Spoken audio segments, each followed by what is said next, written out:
Morning students, bright सन senior secondary school Khandela की online classes में आपका स्वागत है। जो यूट्यूब चैनल ब्राइट सन ऑनलाइन क्लासेस के ऊपर उपलब्ध है। ऑनलाइन क्लासेस के क्रम के अंदर 12th कंपलसरी की क्लास में हम शॉर्ट कंपोजिशन का एक टॉपिक लेते हैं, एक्सेप्टिंग एंड डिक्लाइनिंग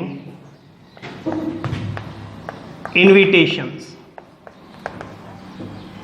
ये सिलेबस में 4 नंबर का टॉपिक है। मार्क्स कितने हैं इसके? 4। इसके बारे में हम बात करते हैं। देखिए, एक्सेप्टिंग एंड डिक्लाइनिंग इन्विटेशंस को स्वीकार और अस्वीकार करने का टॉपिक है, जिसको हम दूसरे शब्दों में क्या कह सकते हैं? रिप्लाईज। क्या कह सकते हैं? रिप्लाईज। तो देखिए, रिप्लाईज लिखने के लिए हम क्या करेंगे? पहले देखते हैं इन्विटेशंस की रिप्लाईज है, तो पहले इन्विटेशंस की बात करेंगे। तो देखिए, इन्विटेशंस कितने होते हैं? 2 तरीके के। एक फॉर्मल इन्विटेशंस, और नंबर 2 इनफॉर्मल इन्विटेशन। ये फॉर्मल और इनफॉर्मल इन्विटेशंस की बात इसलिए की जा रही है कि टॉपिक है इन्विटेशंस की, आपको रिप्लाईज करनी है। तो फॉर्मल इन्विटेशन, अब इन्विटेशंस है 2 टाइप के, फॉर्मल इन्विटेशंस और दूसरा इनफॉर्मल इन्विटेशंस। तो फॉर्मल इन्विटेशंस की जो रिप्लाई है वो भी हमें क्या करनी होती है? फॉर्मल रिप्लाईज करनी होती है। और इनफॉर्मल इन्विटेशंस की रिप्लाई क्या करनी होती है? इनफॉर्मल रिप्लाई करनी होती है। तो ये फॉर्मल इनफॉर्मल इन्विटेशंस क्या होते हैं, ये तो सिलेबस में है नहीं किस तरीके से लिखे जाते हैं, केवल इनके बारे में देखते हैं। फॉर्मल इन्विटेशंस क्या हैं? वे इन्विटेशंस जो प्रिंटिंग प्रेस से छपे हुए होते हैं, या दूसरे शब्दों में ऐसे जाने कि वे इन्विटेशंस जो सभी के लिए क्या होते हैं? एक ही होते हैं। सभी के लिए, सभी रिलेटिव्स कोई भी हो जिनको इनवाइट करना है, उनके लिए क्या इनविटेशन होता है? एक इनविटेशंस जो प्रिंटिंग प्रेस से छपे हुए होते हैं। वो कौन से इनविटेशंस होते हैं? Formal invitations. और दूसरे इनफॉर्मल इनविटेशंस, वे इनविटेशंस जो किसी पर्टिकुलर पर्सन के लिए लिखे जाते हैं, चाहे टाइप करके लिखो, चाहे हाथ से लिखो, किसी भी तरीके से। तो इनकी बात इसलिए की गई है क्योंकि जो फॉर्मल इन्विटेशंस होता है उसकी रिप्लाई हमें क्या करनी होती है? Formal reply. और इनफॉर्मल इन्विटेशंस की रिप्लाई भी हमें क्या करनी होती है? इनफॉर्मल। तो सबसे पहले हम ले रहे हैं फॉर्मल इन्विटेशंस।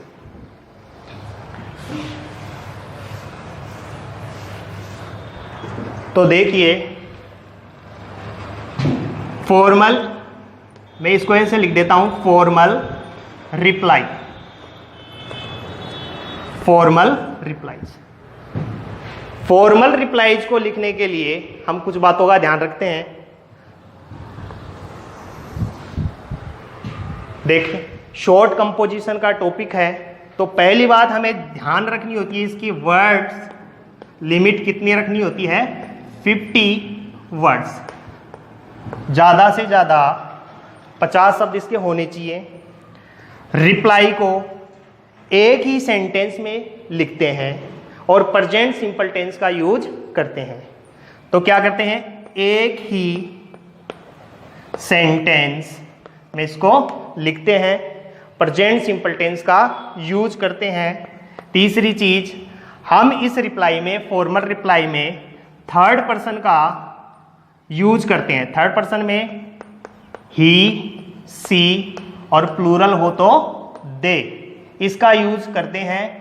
और फर्स्ट और सेकंड पर्सन का यूज नहीं करते हैं। इस बात का ध्यान रखना होता है, अगर आप फर्स्ट और सेकंड पर्सन का यूज करते हैं तो वो रिप्लाई कैसी हो जाएगी? इनफॉर्मल। ठीक है। अब इसमें अगली बात ये ध्यान में रखने की होती है कि इस रिप्लाई को क्या करना है? स्वीकार करना है। इसको क्या करना है? एक्सेप्ट करना है या फिर इसको डिक्लाइन करना है, ये बात स्पष्ट करते हैं। इसको एक्सेप्ट करेंगे या इसको डिक्लाइन करेंगे, इस बात को स्पष्ट करेंगे। और आपने एक्सेप्ट कर लिया तो ठीक, डिक्लाइन किया है तो उसका कारण भी लिखना होगा। तो देखिए फॉर्मल रिप्लाईज को लिखने की ये बातों का ध्यान रखना पड़ता है। अब इतनी बातें ध्यान नहीं रहे तो कोई बात नहीं, हम एक फॉर्मेट बनाते हैं और उस फॉर्मेट को अप्लाई करेंगे। कैसा भी क्वेश्चन आए उसमें क्या करेंगे, उस फॉर्मेट में अप्लाई करते हैं।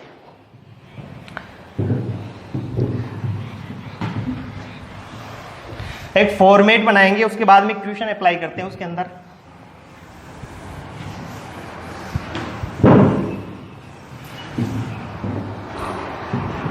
तो सबसे पहले मैं एक फॉर्मेट बनाता हूं।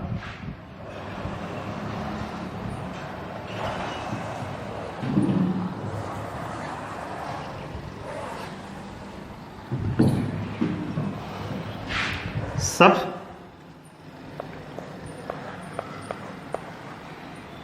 यहां पर रिप्लाई भेजने वाले का नाम लिखते हैं। सबसे पहले फॉर्मल रिप्लाई के अंदर यहां पर किसका नाम लिखेंगे, रिप्लाई भेजने वाले का नाम। उसके बाद में थैंक्स, और उसके आगे जिसको रिप्लाई लिखी जाएगी उसका नाम। फॉर हिज, हर या their kind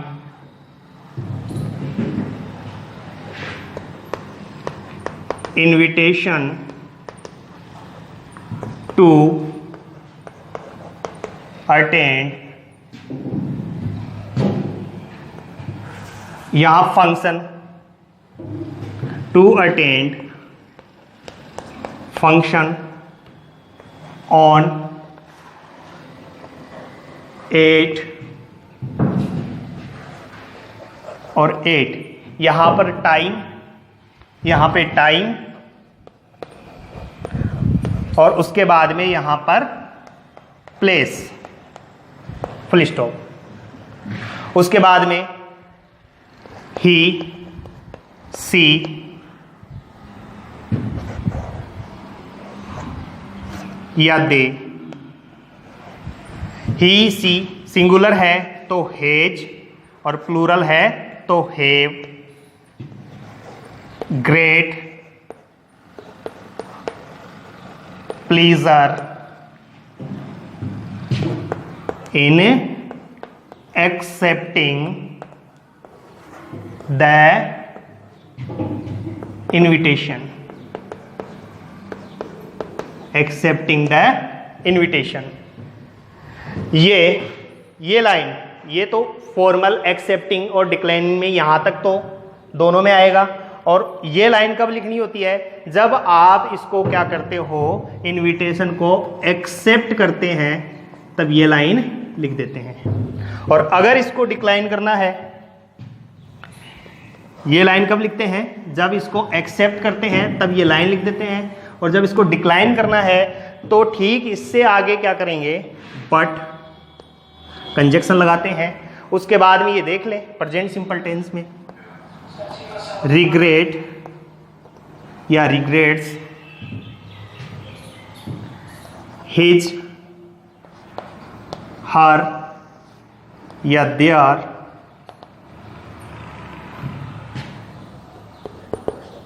inability to attend the function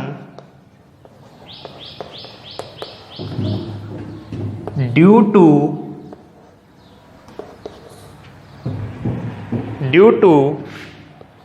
some important work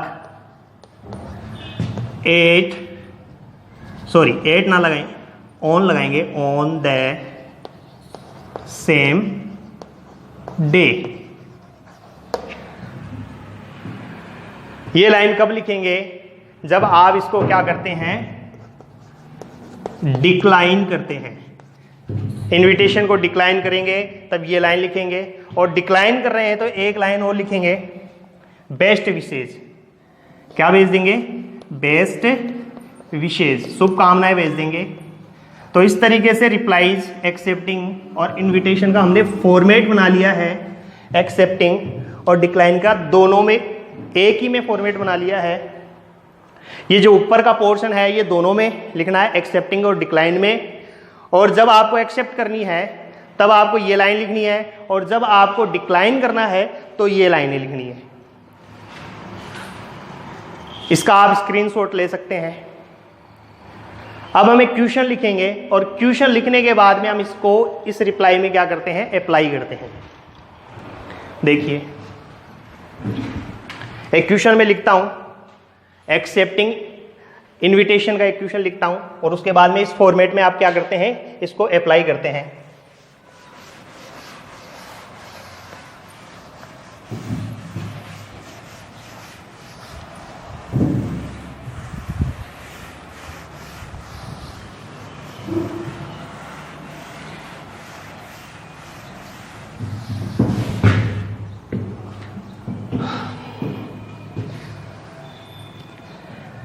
एक क्वेश्चन लिख रहा हूं मैं, you have received an invitation to attend the function to attend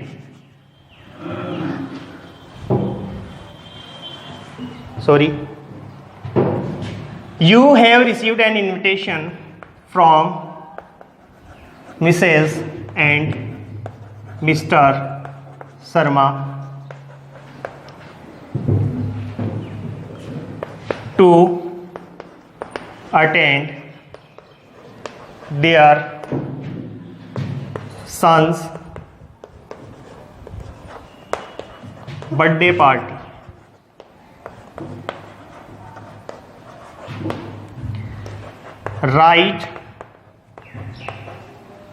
Write a formal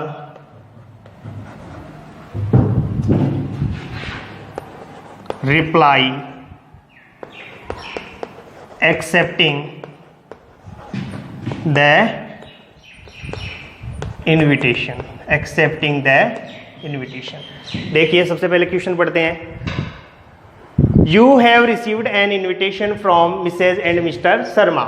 आपने रिसीव किया है एक invitation Mrs and Mr Sharma से, जो क्या करना है? To attend their son's birthday party. उनके बेटे की बर्थडे पार्टी है, उसको अटेंड करने के लिए मिसेज एंड मिस्टर शर्मा से आपको इन्विटेशन मिला है।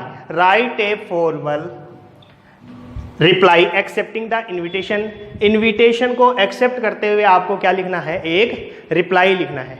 तो देखिए, हमने फॉर्मेट बनाया था सबसे पहले भेजने वाले का नाम। तो हम इसमें देखेंगे क्वेश्चन में भेजने वाले का नाम क्या है। तो भेजने वाला कौन है? रिप्लाई भेजने वाले का नाम, रिप्लाई भेजने वाला कौन होगा इसके अंदर? यू। रिप्लाई कौन भेजेगा? यू। कैसे? क्योंकि आपने इनविटेशन रिसीव किया है, तो इनविटेशन जो रिसीव करेगा वही तो रिप्लाई भेजेगा। तो यहां पर रिप्लाई भेजने वाले का नाम नहीं आया। ठीक है। अब इसके बाद में थैंक्स, अगली बात क्या थी? रिप्लाई जिसको भेजी जाएगी उसका नाम। तो रिप्लाई किसको भेजी जाएगी? जो इनविटेशन भेजेगा उसको रिप्लाई भेजी जाएगी। तो रिप्लाई किसको भेजी जाएगी? Mrs and Mr Sharma. दो बात। अब उसके बाद में फंक्शन क्या है? Their son's birthday party. ये फंक्शन हो गया, ये फंक्शन। उसके बाद में डेट नहीं दे रखी है, तो डेट हम अपनी मर्जी से लगा लेंगे। प्लेस नहीं दे रखा है, वो भी हम अपनी मर्जी से लगा लेंगे। और टाइम इवनिंग टाइम देंगे, बर्थडे पार्टी इवनिंग टाइम, कोई भी टाइम दे नहीं रखा है। तो अब ये क्वेश्चन, इसके बारे में जानकारी प्राप्त हो गई। उसके बाद में हम इसको उस फॉर्मेट में क्या करते हैं, अप्लाई। तो फॉर्मेट हमने इस तरीके से बनाया था,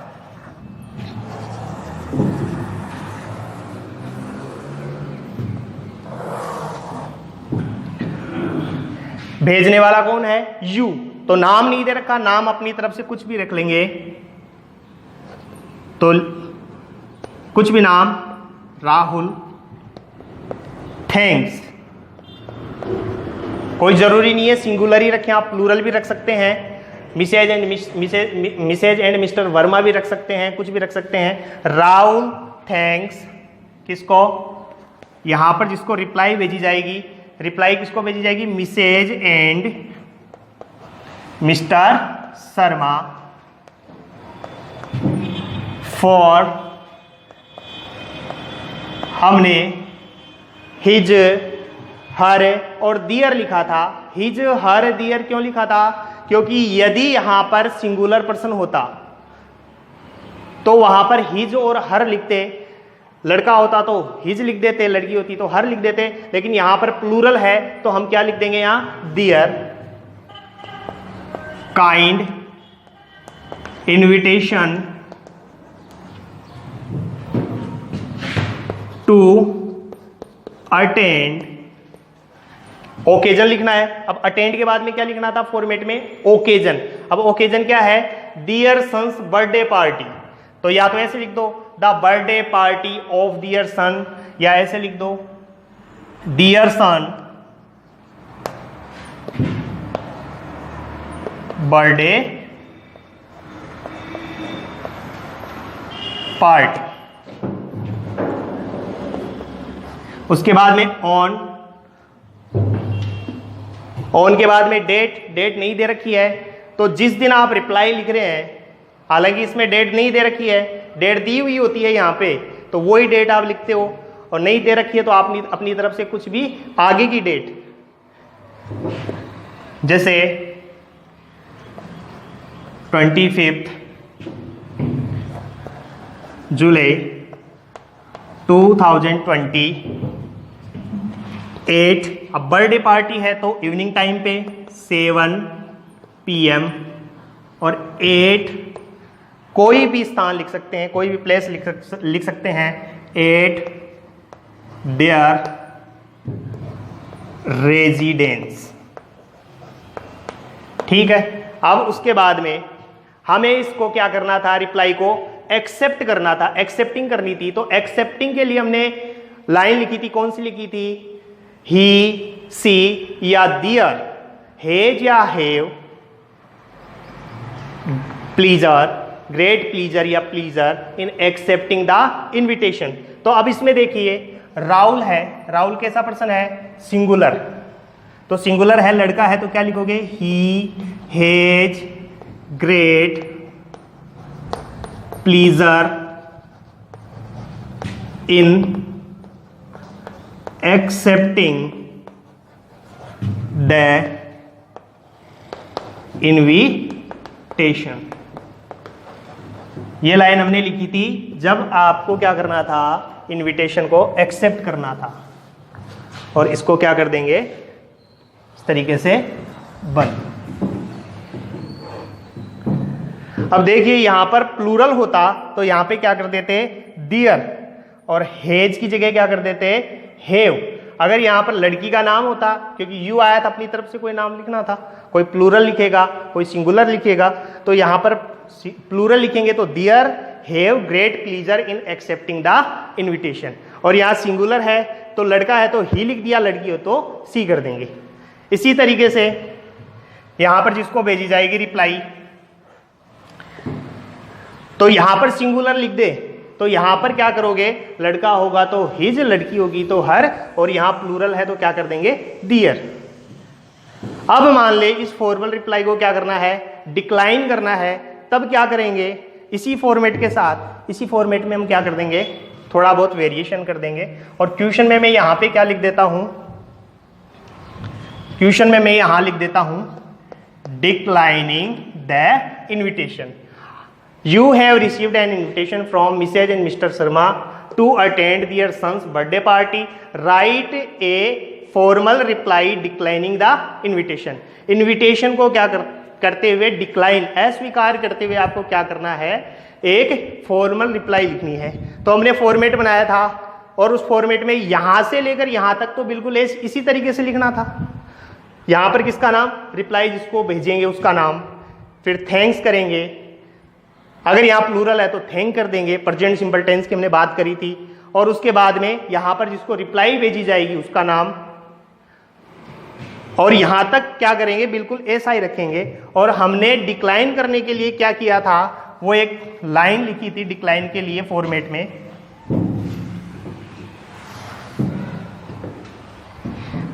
यहीं से शुरू कर देंगे, बट कंजक्शन लगा के, बट रिग्रेट, रिग्रेट। अब यहां सिंगुलर है, यहां हमने प्रेजेंट सिंपल टेंस का यूज किया थैंक्स, तो ये बट है, कंजक्शन लग रहा है, तो इसका सब्जेक्ट भी क्या हो गया, राहुल, तो ये भी सिंगुलर, तो रिग्रेट्स। और यहां प्लूरल होगा तो रिग्रेट कर देंगे, but regret his inability to attend the function due to some important work on the same day। अब उसके बाद में हम क्या लिखेंगे, डिक्लाइन कर रहे हैं, डिक्लाइन कर रहे हैं तो हम एक लाइन लिखेंगे, डिक्लाइन के लिए बेस्ट विशेष भेजेंगे, तो क्या लिखेंगे, he sends, he wishes all happiness to Ram, ऐसे।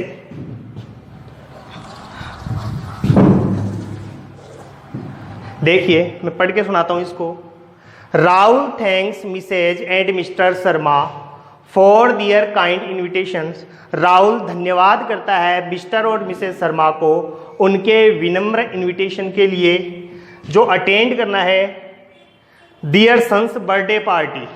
कौन सा इनविटेशन, उनके बेटे की बर्थडे पार्टी को अटेंड करने के लिए मिसेज और मिस्टर शर्मा से जो इनविटेशन मिला उसके लिए राहुल उनको धन्यवाद करता है, जो ऑन 25 जुलाई 2020, जो कितनी तारीख को है, 25 जुलाई को 2020 को 7 बजे उनके निवास स्थान पर। बट रिग्रेट्स, लेकिन खेद है, शर्मिंदगी है, हिज इनएबिलिटी, उसकी अयोग्यता के लिए, टू अटेंड द फंक्शन, उस फंक्शन को अटेंड करने की जो उसकी अयोग्यता है उसके लिए उसको खेद है, due to some important work, किस कारण से, किसी अत्यावश्यक कार्य हो जाने के कारण से, ऑन द सेम डे, उसी दिन 25 जुलाई को, उसी दिन क्या है, अत्यावश्यक कार्य है जिसके कारण से अटेंड करने में असमर्थता होने के कारण उसको क्या है, खेद है। He wishes all happiness to Ram, Ram किसका नाम हमने लिख दिया, क्वेश्चन में नहीं था, उनके बेटे का नाम हो गया राम, हमने अपनी तरफ से लिख दिया, लिखा हुआ होता है तो कोई दिक्कत नहीं है, वो नाम क्वेश्चन में लिखा हुआ होता है तो वही नाम लिख देते हैं, इसमें नहीं है, हमने लिख दिया ऐसे। ही विशेज ऑल हैप्पीनेस, और उन राम के लिए सभी खुशियों के लिए क्या है, वह कामना करता है। ठीक है, इनफॉर्मल रिप्लाईज की हम आगे के वीडियो में बात करेंगे। Thank you.